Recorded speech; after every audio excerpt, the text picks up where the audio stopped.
Hola, ¿qué tal futuro estudiante universitario? Bienvenido una vez más al canal. En este video continuaremos trabajando con la sección de pensamiento matemático de la guía interactiva del Exani 2, examen de admisión a la universidad, concretamente con la tercera y última parte, es decir, los ejercicios que abarcan del 21 al 30.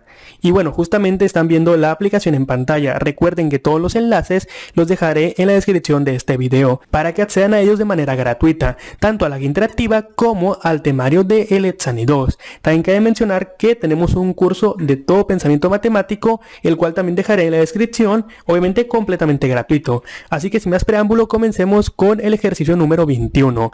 Pero antes de comenzar quiero pedir una disculpa. He tardado muchísimo tiempo en subir esta tercera parte, debido a que también yo estudio y al menos de momento no se me ha dado el tiempo suficiente para dedicarle al canal. Pero bueno, volvemos con este video, así que a darle. Ejercicio número 21, el cual nos dice: una receta para galletas indica que por cada kilogramo de harina se agregarán 420 gramos de azúcar.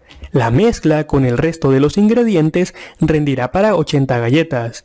Si se desea reducir a la mitad la cantidad de azúcar para cada galleta, manteniendo la misma cantidad de harina, y hay 273 gramos de azúcar, nos preguntan ¿cuántas galletas se podrá hornear? Bien, antes de comenzar con cualquier problema es importante identificar el tema. Concretamente este pertenece al tema número 4 del temario de la guía para pensamiento matemático, el cual es problemas de proporcionalidad, es decir, donde se aplica la regla de 3. Tanto la directa como inversa. Bien, este ejercicio está algo largo, por lo tanto yo te recomendaría que de lo textual lo pases a un dibujito o cuando menos números aislados para que lo entiendas mejor. ¿A qué me refiero con esto? Bueno, presta atención, vamos a leer el problema y a la vez vamos a dibujar. Lo primero que nos dice el ejercicio es: una receta para galletas indica que para cada kilogramo de harina se le agregan 420 gramos de azúcar. Es decir, yo tengo un kilogramo y a esto yo le agrego 420 gramos de azúcar. La mezcla con el resto de los ingredientes rendirá para 80 galletas. Es decir, que aquí podría poner bien un igual que me genera a mí 80 galletas. Posterior a esto se nos dice: si se desea reducir a la mitad la cantidad de azúcar para cada galleta, manteniendo la misma cantidad de harina y hay 273 gramos de azúcar, pues ¿cuántas galletas podremos hornear? Lo primero es que con un mismo kilogramo de harina, pero utilizando 273 gramos de azúcar, deberé generar tantas galletas. Pero ¿cuántas exactamente? Recuerda, las galletas ahora van a tener la mitad del azúcar.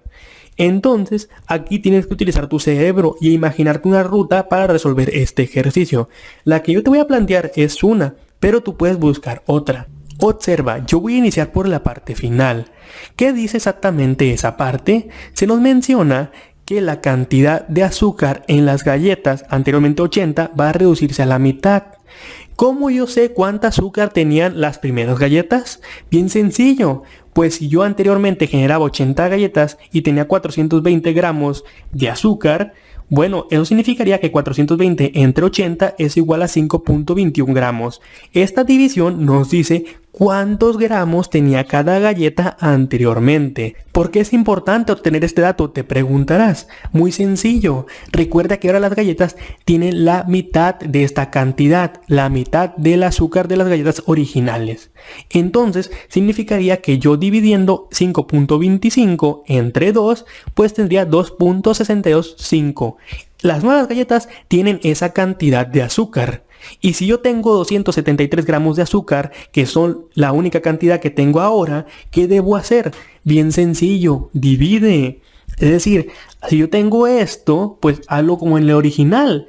Ahora yo tendría que dividir 273 gramos del total de azúcar que tengo, pues ponérselo a la cantidad que le va a tocar a cada galleta. Y concretamente, a pesar de tener números decimales, ahí me da 104 galletas. Entonces mi respuesta es la D. Obviamente aquí no aplicamos regla de 3 y es importante que entiendas por qué no se aplica regla de 3. Si tú lo haces teniendo que 420 es igual a 80 y 273 es igual a un número que tú no conoces, ¿cómo sería la regla de 3? Bien sencillo. Multiplicas lo que no tienes, es decir, en este caso, bueno, tienes 273 por 80 entre 420 y a ti te da 52, si no mal recuerdo. Ese dato está mal. Para que esa regla de 3 funcione, tendrías tú que hacer esta misma multiplicación, pero teniendo en cuenta que va a ser el doble del resultado que te dé. ¿Por qué el doble? Bueno, espero que en esta parte no te estés perdiendo. Recuerda, cuando yo hago esta multiplicación para resolver por regla de 3, que tú ya la conoces, es algo muy sencillo. Pues, ¿qué estoy contemplando? Estoy contemplando que las galletas que yo tenga aquí con esta cantidad de gramos, pues serán o tendrán una cantidad equivalente o sea, todas tendrían la misma cantidad de azúcar. Pero recuerda que si van a verse reducidas a la mitad, con esta cantidad de azúcar, pues yo tendría el doble de galletas. Por lo tanto, sería 273 por 80 entre 420, que da 52 por el doble, porque es el doble o la mitad del azúcar, pues, que me genera el doble de galletas, para que dé 104. Es decir, ¿se puede resolver por regla de 3? Sí, pero también el planteamiento que te di anteriormente es una muy buena opción para cuando quieres resolverlo todo desde cero. Espero que te hayas entendido, y si no, deja un comentario en la caja de descripción y trataré de ayudarte personalmente. Pero también recuerda que tenemos grupos de Telegram por si gustas unirte, los cuales claramente también están en la descripción. Muy bien, vamos con el siguiente. Ejercicio número 22, el cual nos menciona: si se requiere de 2 personas para construir una barda de 20 metros de largo y 2.5 metros de alto en 2 días, nos preguntan cuántas personas se necesitan para construir otra barda igual en medio día. Bien, recuerden que este tema pertenece a problemas de proporcionalidad y sí, tiene que ver con el primero. Concretamente aquí vamos a utilizar la mentada regla de 3 inversa, pero déjenme explicarles por qué. Lo primero es plantear un esquema para que se entienda mejor. Así que tenemos 2 personas o 2 constructores albañiles que van a construir una barda de 20 metros de largo por 2.5 metros de ancho. Es un perímetro básicamente de un terreno. Ahora bien, esto se logra en 2 días, pero se nos preguntan cuántas personas yo tendría que tener para terminar este mismo trabajo, pero en mediodía, es decir, simplemente 12 horas. Esto es bastante sencillo, pero aquí no se aplica la regla de 3 normal que tú conoces, sino la inversa. ¿Por qué? Bueno, para esto vamos a regresarnos a ese tema que ya explicamos en el curso de pensamiento matemático, que tiene que ver con problemas de proporcionalidad. Y aquí es donde se introducen los términos o las definiciones de proporcionalidad directa y proporcionalidad inversa. La primera básicamente es la regla de 3 normal y la segunda es la inversa. Pero ¿por qué ocurre esto? Explícame. Bastante sencillo. En el primer ejemplo que tenemos, que es con la proporcionalidad directa, se nos dice cuando aumenta una de las magnitudes o cantidades, aumenta proporcionalmente la otra.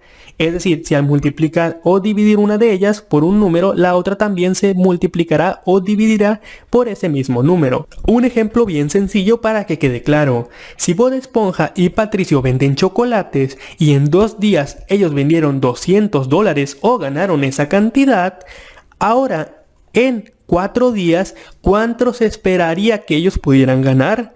Bueno, si aumenta el número de días vendiendo la misma cantidad de chocolates por día, claramente en 4 días yo esperaría que obtuvieran $400, puesto que están vendiendo la misma cantidad diariamente. Esto es directamente proporcional. Si aumenta el número de días, aumentará la cantidad que ellos obtengan. Si disminuye el número de días, disminuirá la cantidad que ellos obtengan. Ahora bien, en las proporcionalidades inversas ocurre exactamente lo contrario. Cuando una cantidad aumenta, la otra disminuye de manera proporcional. Y aquí tenemos el ejemplo de los constructores. Tenemos un constructor, o en este caso 2, que construyen una casa. Si ellos la terminan en 2 días, es decir, teniendo 2, ahora bien, si tenemos 4 constructores, tú no esperas que lo terminen en 4 días, ¿verdad? Esperas que lo termine en menos días. ¿Te das cuenta cómo al aumentar una cantidad disminuye la otra? En este caso sería un día únicamente.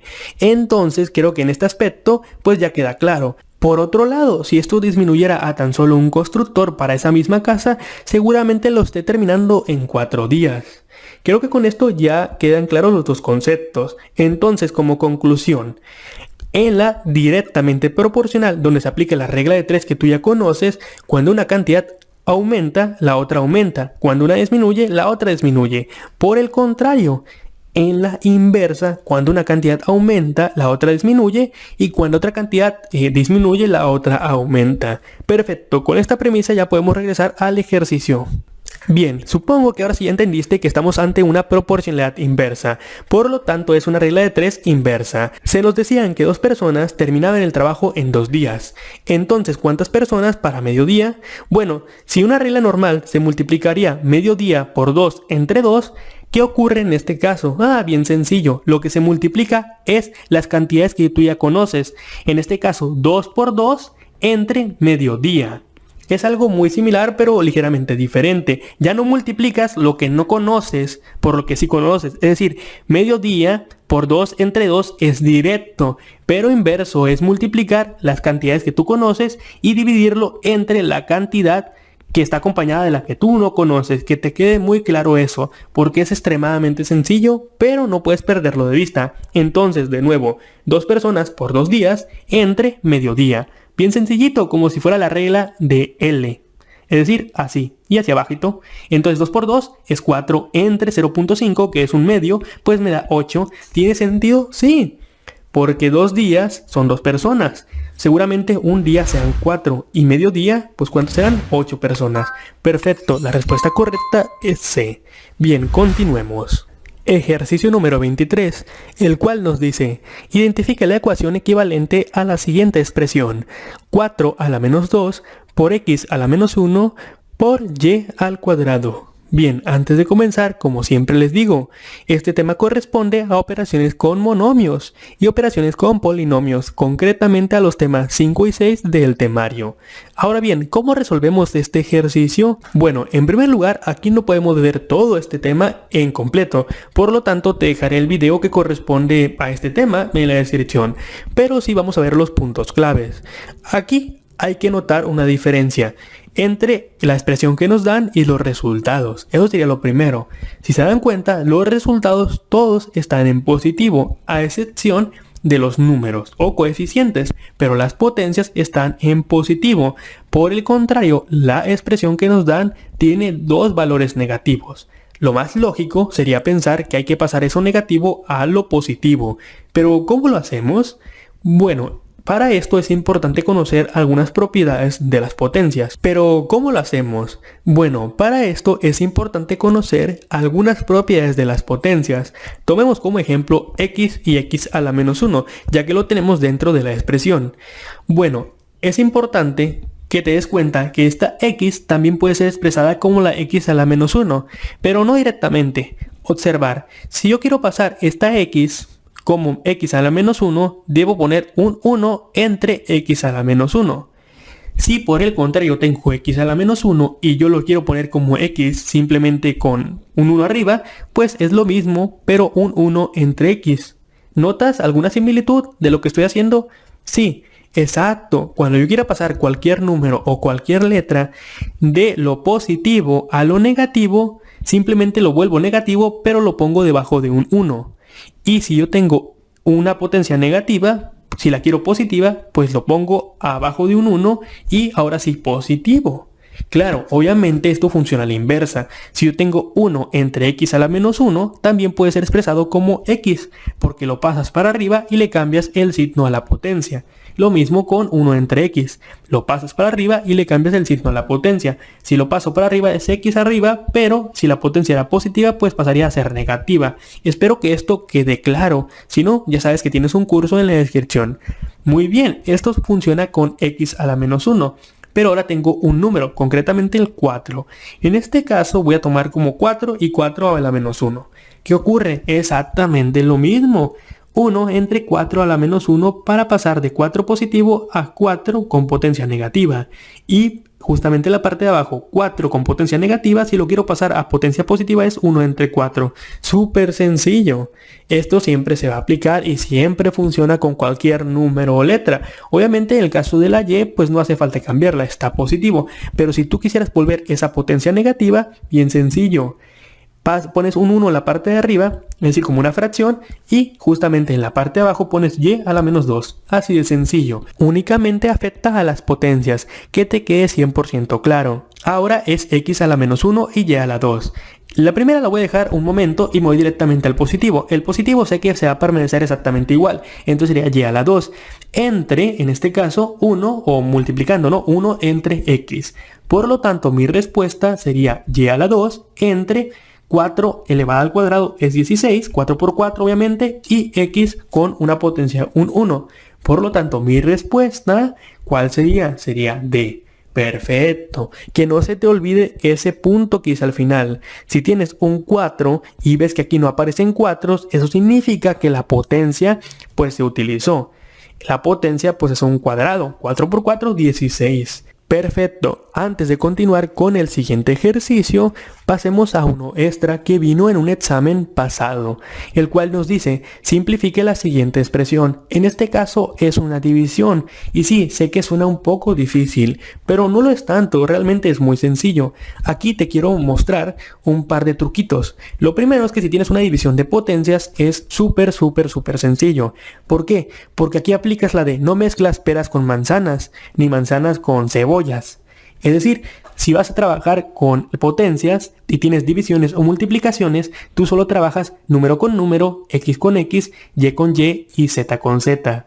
Las variables tampoco se mezclan. ¿A qué me refiero? Bueno, resolvamos este ejercicio en caso de que aún tengas dudas. Lo primero es separar, ¿no? ¿Qué te dije? Entonces, bueno, vamos a hacerlo por separado.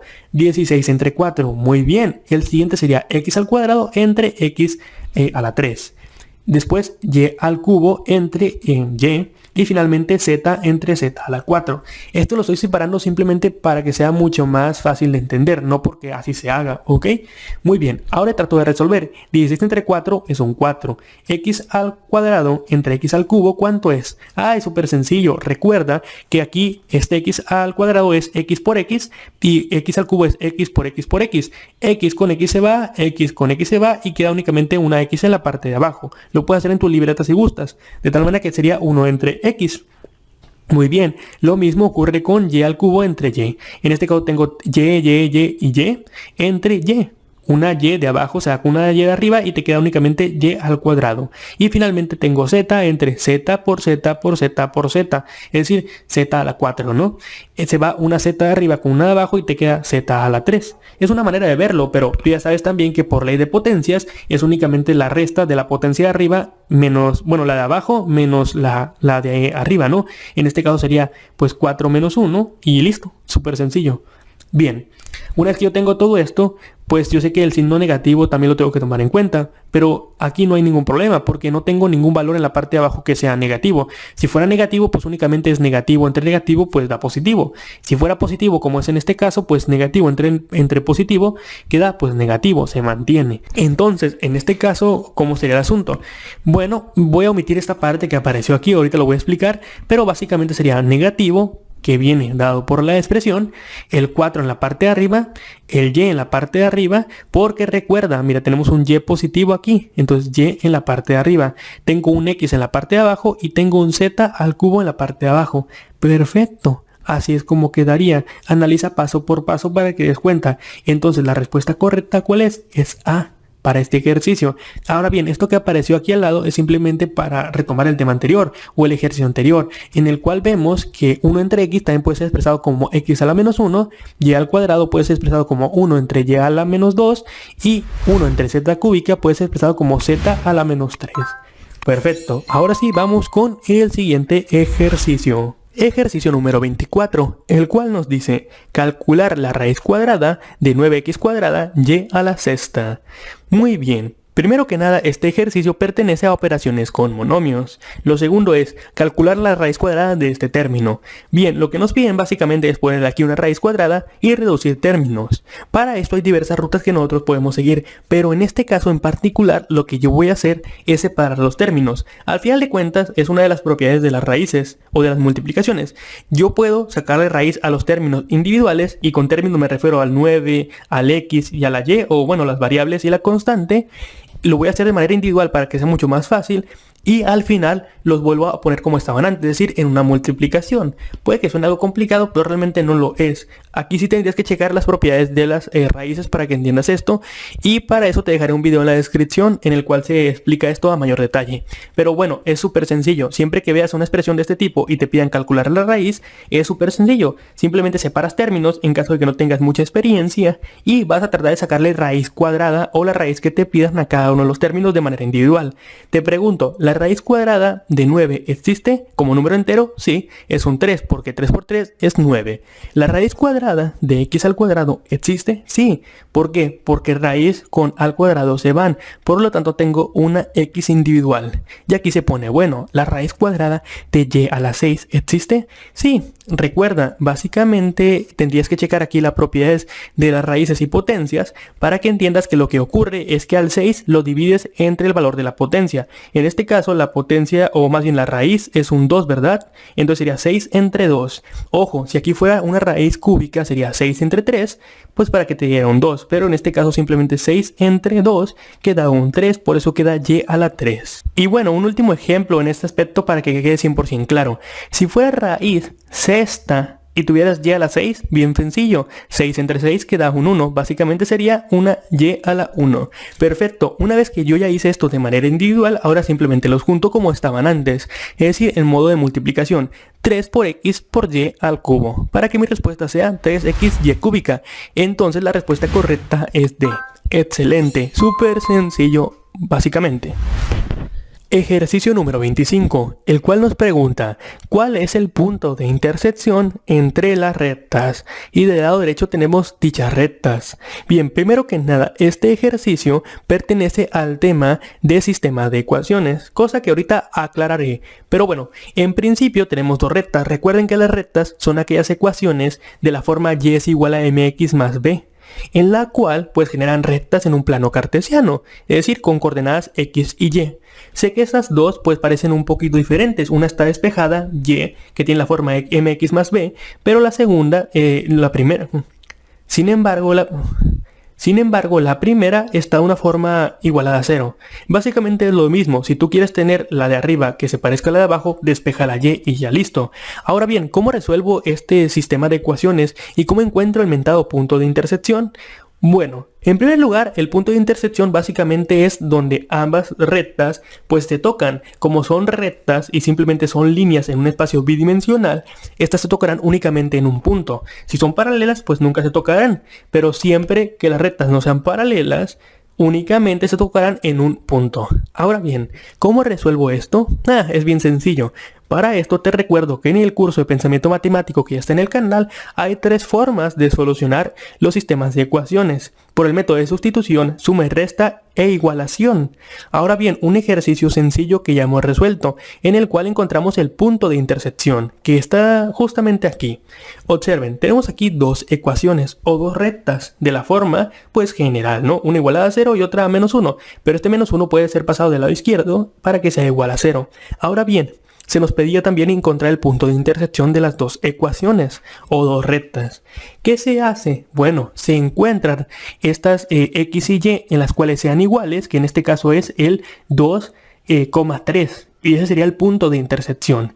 Ven cómo la primera recta, para poder ser dibujada en el espacio bidimensional, pues se tendría que despejar. De hecho, esta y es igual a x más 1 es básicamente la segunda, es decir, la morada, y la otra y es igual a 3 medios de x es básicamente la verde, la primera. Cuando se grafican se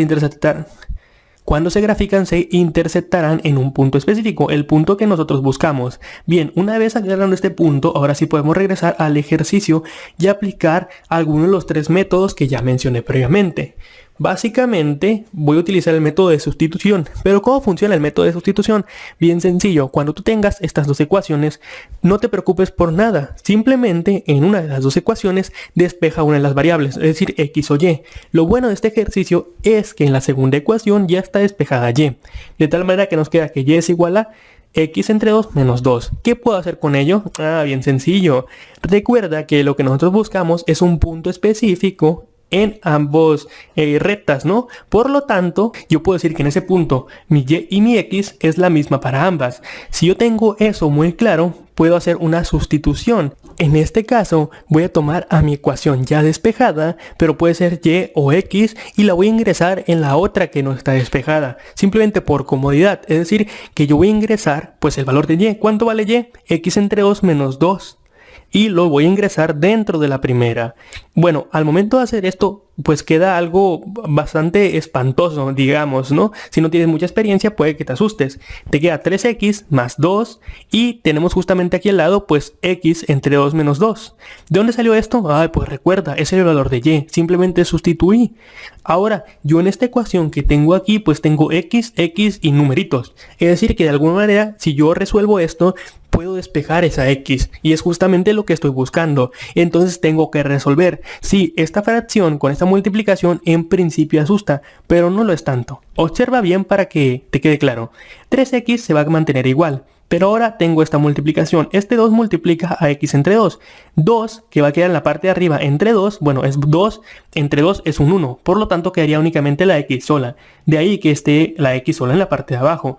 Posterior a esto tengo este 2 que multiplica al menos 2. 2 por menos 2 es menos 4. Perfecto. El menos 4 se queda igual y se iguala a 0. Muy bien, ahora simplemente quito este paréntesis, de tal manera que me queda 3x más x, este más por el menos es menos, y pues me queda un menos 4, y finalmente el otro menos 4 que es igual a 0. Ahora únicamente queda sumar términos semejantes, y que son las variables y los numeritos, de tal manera que me quedan 3x más x, que es igual a 4x, y menos 4 menos 4, que es igual a menos 8, que es igual a 0. Aquí simplemente tengo que despejar. ¿Cómo despejo? Pues bien sencillo, tengo que 4x es igual a 8. ¿Por qué a 8? Porque el menos del 8 se pasa del lado derecho, pues sumando. Ahora 4x igual a 8, ¿cómo despejo la x? Simplemente es dividiendo el 4 en el 8. 8 entre 4, ¿cuánto me da? Me da que x es igual a 2. Muy bien, perfecto. Y como pueden observar, está muy pero muy sencillo. Ahora bien, ¿cómo encuentro el segundo punto de intersección? Pues bien fácil. Simplemente utilizo la ecuación número 2 que está despejada y.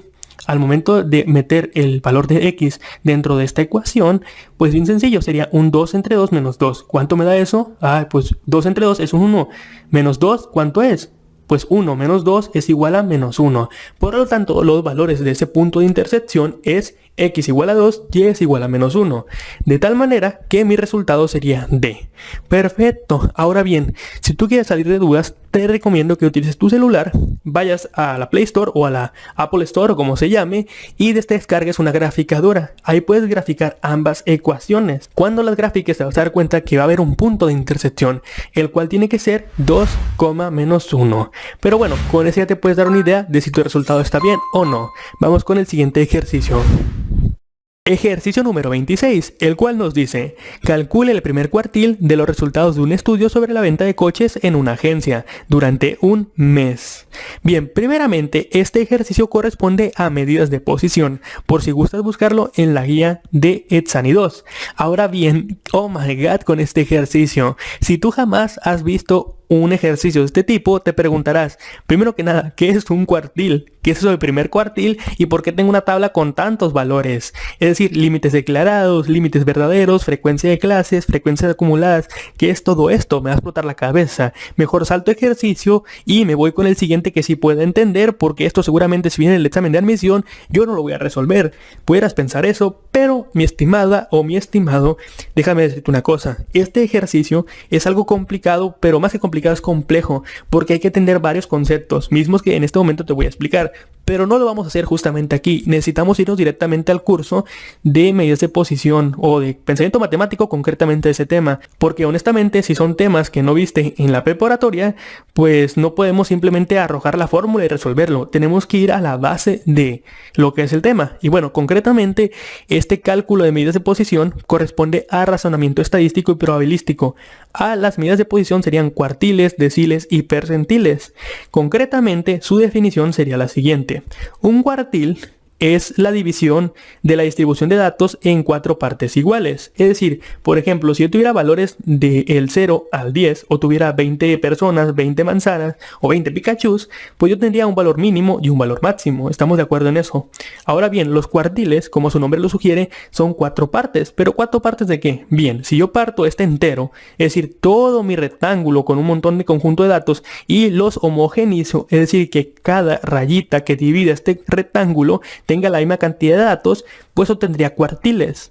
Cada cuartil representa un 25% de los datos, y el primer cuartil o primera línea que está aquí es el cuartil número 1. El segundo, que sería el 50% de los datos, sería mi cuartil número 2, y el tercero o la tercera línea sería mi cuartil número 3. Básicamente por eso se les conoce como medidas de posición, porque están posicionadas en diversas porcentajes de ese gran conjunto de datos. No solo existen los cuartiles, también están los deciles. Son aquellos que dividen la distribución de datos en 10 partes iguales, es decir que el acumulado es de 10 en 10. Y por último, los percentiles, que son aquellos que dividen en 100 partes iguales. El cálculo de cada uno de ellos es bastante sencillo y básicamente es la misma fórmula, pero debes tener en cuenta que necesitas ver este tema más a detalle, porque si en tu examen de admisión te pueden pedir, no sé, el tercer cuartil, o también pueden pedirte el onceavo, bueno, el onceavo no, iba a decir decil, pero... O también pueden pedirte el octavo decil, o por otro lado pueden pedirte el 74avo percentil, por decir algo. Ahora bien, otra cosa que hay que notar, el cálculo de estas medidas de posición está dado de dos maneras. La primera, que es con datos no agrupados, y datos agrupados. En nuestro caso, si regresamos un poquito, nos damos cuenta que está agrupado porque pues son datos en una tablita. De hecho, menciona frecuencia de clases, frecuencias acumuladas, entre otras. Ahora bien, esto de frecuencia de clases y frecuencias acumuladas corresponde a un tema conocido como tabla de frecuencias. De hecho, concretamente aquí lo tengo. Uso e interpretación de tabla de frecuencias en datos agrupados. De ahí que de esta manera, de ahí vengan los datos agrupados. Básicamente este es otro mundo, otro tema, pero es bastante sencillo.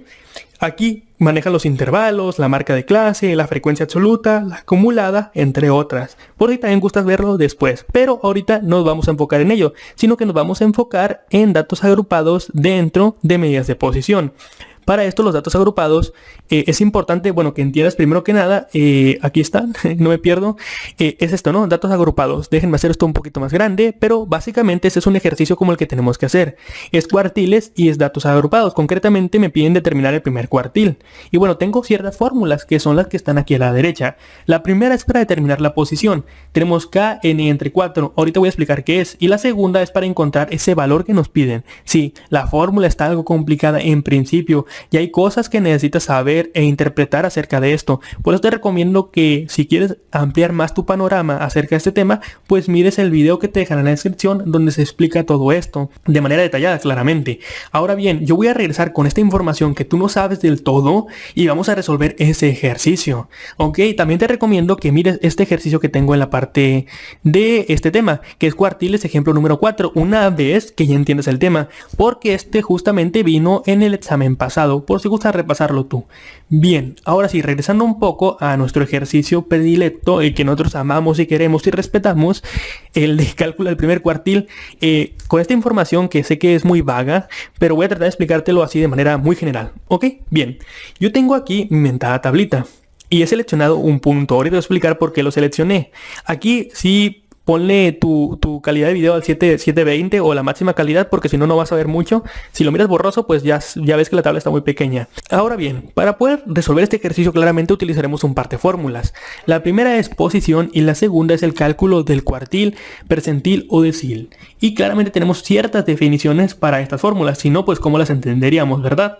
Bien, lo primero es calcular el primer cuartil. Si yo quiero determinar el cuartil, decil o percentil, siempre inicio aplicando mi fórmula de posición. Esto es de ley. ¿Por qué la posición? Bueno, recuerda que yo tengo un conjunto de datos. Si yo quiero conocer qué dato está en la posición del primer cuartil, es decir, el 25%, pues tendría que aplicar la fórmula para saber cuántos datos hay en el primer cuartil. Creo que esa parte se entiende. La fórmula de los cuartiles siempre es de esta manera. Kn entre 4. Si fuera decil, fuera Kn entre 10. Y si fuera percentil, sería Kn entre 100. Creo que se entiende el por qué.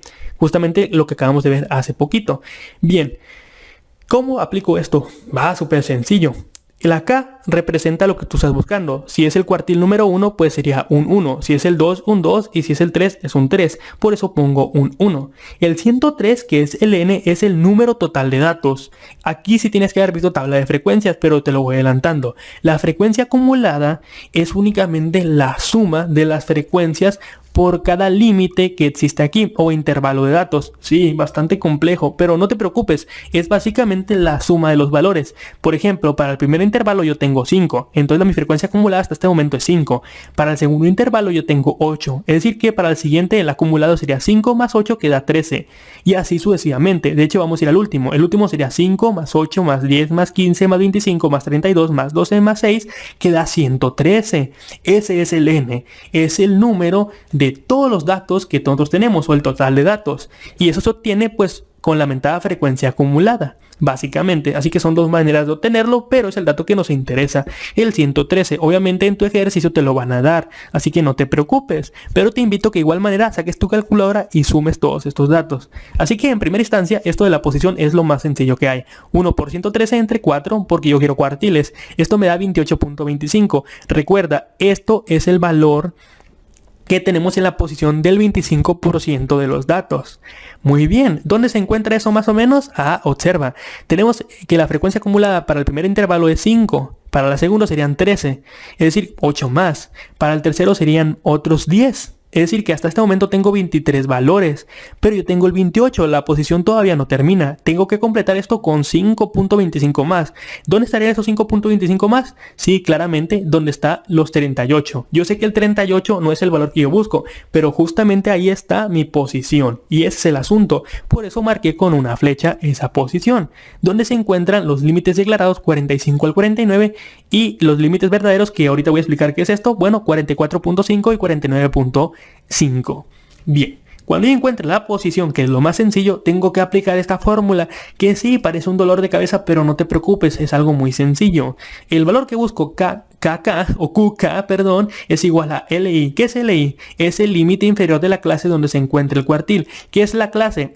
La clase son estos intervalos que tenemos aquí. Bueno, realmente no es la clase en sí, pero es donde tú vas a posicionar tu flechita, básicamente. Luego les explico qué es la clase, que está en tabla de frecuencias, pero bueno, háganme caso. Básicamente, donde esté su valor de posición, eso es la clase. Es el límite inferior donde se encuentra el cuartil. Ahorita te explico qué onda. N es el número total de datos o la suma de las frecuencias absolutas o acumuladas, que absoluta y acumulado es exactamente lo mismo. F1 menos I es la frecuencia acumulada anterior a la clase del cuartil. F minúscula I es la frecuencia absoluta del intervalo seleccionado y I es la amplitud de la clase. Oh my god, cosas que no entiendo, me va a explotar la cabeza, pero no te preocupes, está sencillo. Vamos a aplicar la fórmula, pero para esto vamos a ir desglosando cada una de estas definiciones. Bien, vamos a empezar con N. N es el número de datos totales, 113. Perfecto, ya tenemos uno menos. Después vamos a ir con la frecuencia 1 menos I. ¿Qué es esto? Bueno, ¿qué dice la definición? Es la frecuencia acumulada anterior a la clase del cuartil. Ya te había dicho que la clase es básicamente donde está la posición. Por lo tanto, si nos preguntan por la frecuencia acumulada, pues voy a la tabla de frecuencia acumulada. Es justamente la que está aquí. Nos dicen, es la frecuencia acumulada anterior a la clase. Pues si esta es mi clase, entonces una frecuencia acumulada anterior es la que está atrás, 23. Perfecto, por eso puse el 23. Siempre que te digan esto, F1 menos I, es por ejemplo donde está tu posición, una anterior. Si nuestra posición fuera 113, pues una anterior sería 107. Y así con cada una de estas, bastante sencillo. La siguiente que vamos a obtener es la frecuencia absoluta del intervalo seleccionado. Perfecto, el intervalo seleccionado es el que está aquí, donde está mi clase, ¿verdad? Entonces, si yo quiero mi frecuencia absoluta de ese intervalo seleccionado, sería un 15. Aquí sí quiero corregir. Hasta este momento había dicho que la frecuencia absoluta era lo mismo que la frecuencia acumulada, pero no. La frecuencia absoluta se refiere a la absoluta de ese intervalo. Es decir, que la frecuencia de clase es lo mismo que la frecuencia absoluta. Ahí sí, sorry, me había equivocado yo. Pero bueno, ya corrigiendo eso, pues irá un 15, ¿verdad? Entonces ese 15 es la frecuencia absoluta. Perfecto. Y ahora sigue la amplitud. ¿Qué es la amplitud? Bueno, vas a los límites verdaderos de esa clase. Los límites verdaderos no declarados, pero muchas veces puede que te den simplemente unos límites. En este caso me dan declarados y me dan verdaderos.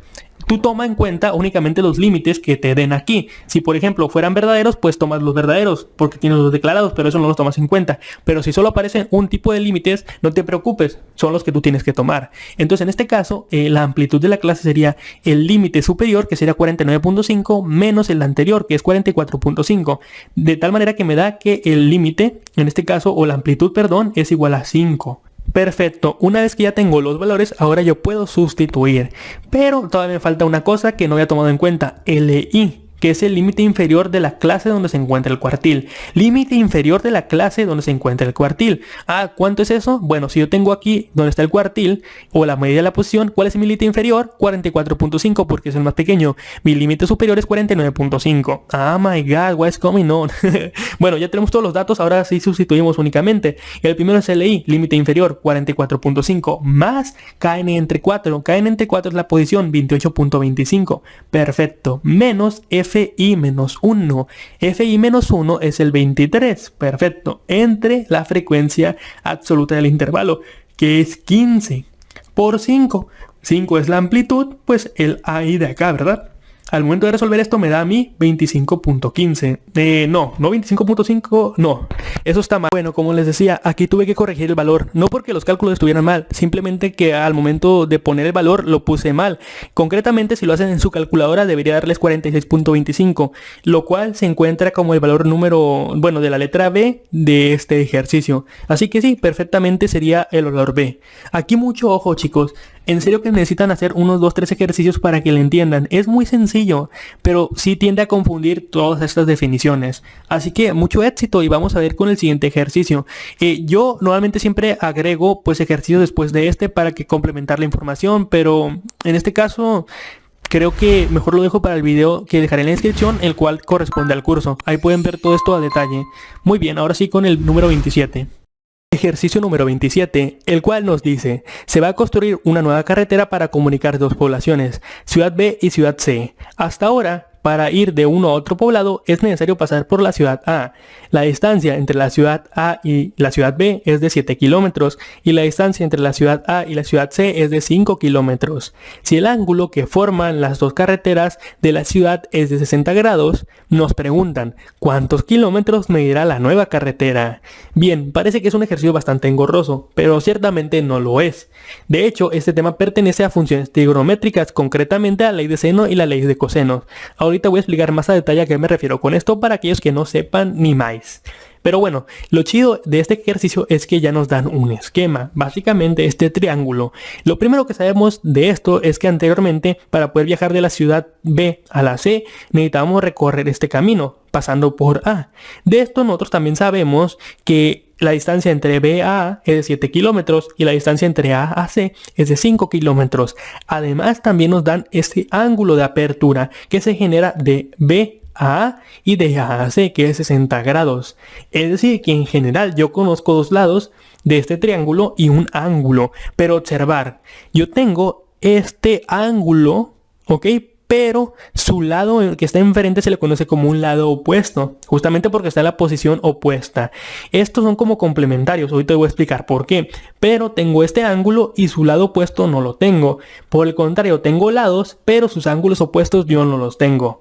Perfecto, con eso, ahora sí vamos a ver una pequeña diferenciación entre la ley, las funciones trigonométricas y las funciones trigonométricas aplicadas para los triángulos oblicuángulos. En principio, y es justamente lo que tengo acá, si no mal recuerdo, es que las funciones trigonométricas son esas relaciones que existen entre las longitudes de un lado de un triángulo rectángulo y sus ángulos. Básicamente, recuerden que un triángulo rectángulo es aquel triángulo que tiene 90 grados en uno de sus ángulos. Es su principal característica. Y de aquí surgen las funciones seno, coseno y tangente que todos conocen de toda la vida. No voy a explicar ninguna de ellas en este momento, pero pueden ver el video del curso pues en el canal. Ahora bien, esto funciona con este tipo de triángulos, pero ¿qué pasa cuando yo no tengo un triángulo rectángulo? Que tengo otro tipo de triángulo conocido como oblicuángulos, que son aquellos triángulos que en ninguno de sus lados tiene un ángulo recto de 90 grados. Bueno, es cuando nosotros recurrimos a la ley de senos y la ley de cosenos. Ambas involucran los lados y los ángulos de este triángulo, pero ligeramente diferentes a la hora de ser aplicados. Básicamente en la ley de senos, pues sería la relación entre cada uno de los lados entre sus lados opuestos, y esta relación o esta razón sería igual a cada uno de ellos, como se observa aquí: A entre seno de A, que es igual a B entre seno de B, que es igual a C entre seno de C. Por el contrario, la ley de cosenos es ligeramente diferente. Con esta se encuentran lados directamente, es decir, si yo quiero encontrar el lado A, el B o el C, está perfecto, conociendo lados que no son ni A ni, por ejemplo, si yo quisiera encontrar el lado de A, pues tendría que tener B y C, y cuando menos el ángulo del lado que no conozco, que en este caso es el ángulo contrario a ese lado que busco. Con cada una de estas es exactamente lo mismo. Entonces, ¿cuál debo aplicar en cada situación? Bien sencillo, déjame explicarte ese punto. En este caso voy a hacer un poquito más grande la pantalla, creo que aquí se puede hacer más grande, y básicamente empezando por la ley de senos. Cuando yo quiero aplicar la ley de senos, forzosamente yo necesito tener el par ángulo lado opuesto. Siempre tiene que ser así. Justamente aquí lo estoy indicando. Cuando tengo B y seno de B y tengo otro lado o ángulo, perfecto, ahí puedo tener todos los otros datos. Pero si no lo tengo de esa manera, no se puede. Yo sé que el primero está muy sencillo, ¿no? Es decir, tengo aquí mi B entre seno de B y marca como que tendría que tener esto y otra cosa para poder resolverlo. Pero en el caso del segundo ejemplo, pues no parece tan sencillo, porque yo tengo un al lado A, pero no tengo el ángulo de seno de A, ¿verdad? No te preocupes, es que tienes que recordar que en un triángulo, como es este caso, la suma de esos ángulos es 180 grados. Por lo tanto, si yo tuviera dos ángulos que son opuestos, a dos lados que no conozco, como es el caso de B y C, y solo tengo el lado A, que no es opuesto a ninguno de estos, pues no te preocupes, porque sabes que A más B más C es igual a 180. Básicamente sería que mi ángulo A sería igual a 180 menos B menos C. ¡Ay! Puro revoltoso el asunto. Pero bueno, es eso, es algo que tienes que saber. Así que sí, si tú quieres aplicar la ley de senos, necesariamente ocupas tener el par, es decir, el lado opuesto y su ángulo opuesto. Pero en el caso de la ley de cosenos, que debo tener un poquito más adelante, debe estar por aquí, espero que no me falle. ¿Será esta que está acá? ¿O será que está en otro lado? No, debe estar por aquí. No das tonto. Bueno, el caso de la ley de cosenos, aquí está justamente indicado. Esta se aplica cuando tú tienes dos lados, ¿ok? Y tienes un ángulo que es opuesto, pero al lado que tú no tienes. Básicamente como está en el ejercicio. Es decir, yo tengo pues el lado A y el lado B, pero no tengo el C, pero sí tengo el ángulo que va con C. Entonces es justamente como lo tenemos aquí. Por lo tanto, yo puedo aplicar la ley de cosenos para resolver este ejercicio, y es justamente lo que vamos a hacer. Ok, espero que esa parte quede claro de por qué va a ser la ley de cosenos y una ley de senos, pero en general puede ser cualquiera de las dos siempre y cuando tenga los datos adecuados. Esa parte analízala. Justamente regresa el video si es necesario, porque si no, pues puede que te confundas un poco. Ahora bien, una vez que yo tengo ya eso en mente, es hora de aplicar todos mis conocimientos previamente adquiridos. Así que vamos a aplicar la ley de cosenos. Concretamente en este caso, si yo quiero encontrar el lado A, pues sería que A al cuadrado es igual a B cuadrada más C cuadrada menos 2 por BC coseno de A. Ahorita vas a ver por qué es la ley de cosenos, básicamente, ¿no? ¿Qué valores tengo? Bueno, yo tengo que B, en este caso es 7, va a ser 7 al cuadrado. Tengo que C 5, 5 al cuadrado, menos 2 por 7 por 5, que es de B y C, coseno del ángulo. ¿Cuánto vale el coseno del ángulo? O en este caso, ¿cuánto es el ángulo? 60 grados. Lo conozco, este ángulo es contrario a A. Perfecto, esta fórmula queda perfecta para este ejercicio en concreto, así que, oh my god, qué emocionante, ¿no? Digo yo. Pues ustedes dirán, ay, qué aburrido este cabrón, pero en fin. Bueno, tengo A cuadrada, ahora sí solo tengo que desarrollar, ¿no? En A cuadrada pues no puedo hacer otra cosa más que despejar, pero no lo voy a hacer todavía. Pero 7 al cuadrado es 49 y 5 al cuadrado es 25. Menos 2 por 7 por 5, esto es 70, coseno de 60. En este ejercicio sí nos dieron el valor de los ángulos, ¿no? O de las funciones de ese ángulo. Coseno de 60 es igual a 0.5, entonces únicamente multiplicaría 70 por 0.5. De tal manera que también sumando, ¿no? 49 de 25, que es 74, menos 70 por 0.5. En esa parte estoy yendo un poquito más rápido, Pero si gustas que el video vaya un poquito más lento, pues puedes reducir la velocidad justamente en la configuración del video. Si estás en tu teléfono o en tu teléfono, en tu smartphone o en tu computadora, que no se te olvide esa parte, ¿no? O cuando vaya muy lento puedes adelantar el video. Pero bueno, entonces el asunto estaría que a cuadrada es igual a 74 menos 70 por 0.5, lo cual sería 74 menos 35, lo cual sería que a cuadrada es igual a 39. Por lo tanto, al final únicamente sería el despeje de a. ¿Cuánto es la raíz cuadrada de 39? Pues así lo dejamos, porque no conocemos como ese punto decimal. Pudiéramos obtenerlo, sí, pero en este caso, como podemos observar, las respuestas básicamente son raíces cuadradas. Entonces sería raíz cuadrada de 39 y por lo tanto mi respuesta sería raíz de 39. Ahora bien, puede que el tema sea algo muy rápido lo que expliqué, y sí, este tipo de temas necesariamente ocupan pues que le metas un poquito más de coco, pero bueno, de momento creo que sería satisfactorio este video. Si tienes más dudas te recomiendo que veas esos videos en los cuales explico las funciones trigonométricas y la ley de seno y coseno para que te quede mucho más claro. Creo que ahí es más bonito el asunto, pero bueno, eso ya te lo dejo a ti y en tu disponibilidad de tiempo. Vamos con el siguiente. Ejercicio número 28, el cual nos pregunta, ¿cuál expresión permite calcular el valor del ángulo B?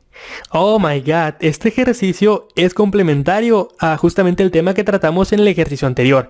Perfecto, bueno, aquí vamos a agregar un poquito más de información. Bueno, en este caso, ¿qué tenemos? Claramente tenemos un ángulo, o más bien un triángulo que no tiene ángulos rectángulos, por lo tanto no es un triángulo rectángulo, pero este triángulo que es oblicuángulo tiene tres lados, A, B y C. No tenemos ningún ángulo. ¿Será posible obtener algún dato con esto? Bien, veamos. La primera, ley de senos. ¿La ley de senos se puede aplicar? No. Recuerden que la ley de senos necesariamente ocupa tener un par. ¿Qué par? El ángulo que sea opuesto a alguno de los lados que ya conocemos. Como no tenemos ningún ángulo, la ley de senos se descarta. El teorema de Tales. El teorema de Tales. Ese simplemente ocupan echar una búsqueda en Google para darse cuenta que no aplica con las funciones trigonométricas o con este tipo de relaciones trigonométricas. En este caso sí tiene que ver con algunos triángulos y ángulos y juego de ángulos y lados, pero no necesariamente en este caso. Lo voy a descartar y voy a dejar que la investigación se quede por parte de ustedes. La ley de cosenos. ¿La ley de cosenos se puede aplicar? Sí, concretamente la ley de cosenos sí se puede aplicar. Justamente en la parte de abajo se las indico. La ley de cosenos involucra todos los lados, yo los conozco, y también involucra un ángulo. Si yo hago los movimientos algebraicos necesarios, pudiera yo despejar este coseno del ángulo y posteriormente a esto despejar pues el valor del ángulo. Así que sí, la ley de cosenos es la correcta. Y finalmente el teorema de Pitágoras, no. El teorema de Pitágoras tiene que ver con las funciones trigonométricas seno, coseno y tangente. Por lo tanto, necesariamente ocupamos un triángulo rectángulo, es decir, un triángulo con 90 grados.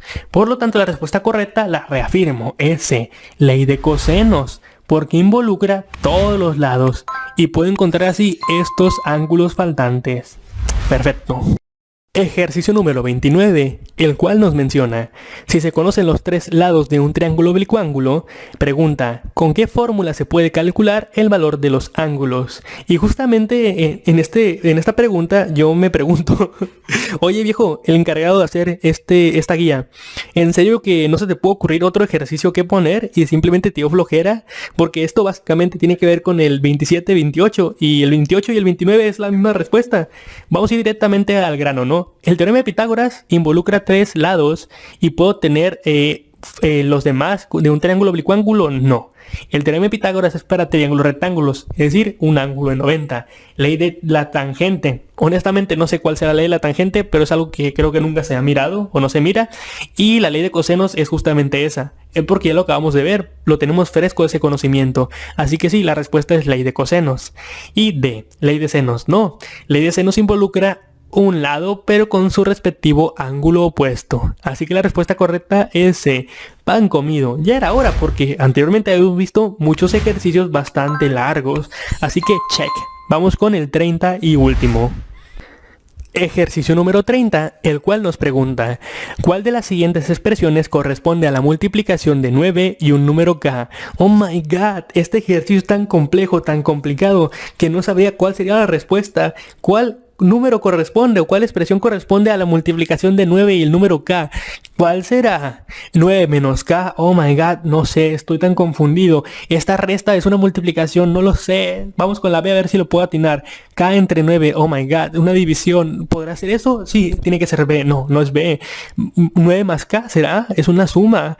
¿Será? 9 por k, ¿será? Ay, no sé cuál es tan complicado, es tan complejo. Se pasó de lanza la persona encargada de hacer este ejercicio final. Creo que tenía tanta hueva como nosotros al momento de resolver la guía que la multiplicación de 9 por el número k. Pinche gente. Número 9 por k. Sorry.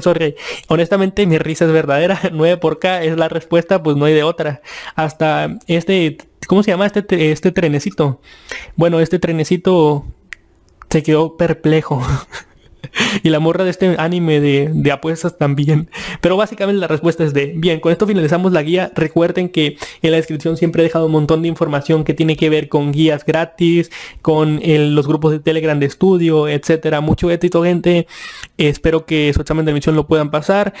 Y bueno, nos vemos en el próximo video o a ver cuándo me toca subirlo, porque yo también estoy en la universidad y en este caso me encuentro en el laboratorio. Ustedes están durante la pandemia, yo lo sé, y muchos no han podido ir al laboratorio o a sus clases. Yo sí tengo que ir y bueno, está complicado el asunto porque vivo solo en otra ciudad, ya no tengo tanto dinero como el que me gustaría tener y así está el asunto, ¿no? A ver si ahorita me pongo a vender un repetidor o algo. Nada, no se crean, tampoco ando en las últimas, pero la situación está complicada para todo el mundo, es la reflexión final.